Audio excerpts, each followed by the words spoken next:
Граѓаните претежно треба да внимаваат од каде купуваат храна. Таа храна треба прво да ја проверат да биде декларирана. Храната треба да биде неунишлива или ако има доколку постојат симптоми за таа храна биде нагмечена со оштетена амбалажа или на зголемена во обем амбалажата.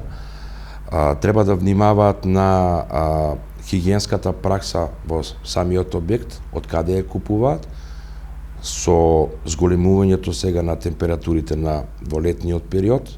Таа храна, претежно расипливата храна која што е купена од ладелник или од фрижидер, да ја купуваат во последниот дел од пазарењето, односно да внимаваат на самиот транспорт во превозно средство, дали станува збор за автомобил или како и да е.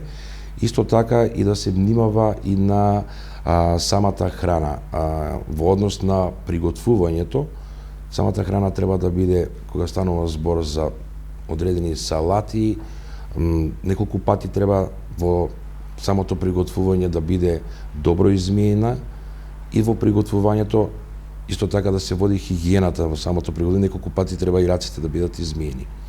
Во однос на тоа треба да се внимава и во приготвувањето на храната, во делот да се чуваат кога е приготвена храната да биде на топлотен режим над 60 степени, а лесно расипливите продукти како што се месото, јајцата, да се чуваат на температура под 5 степени Целзиусови.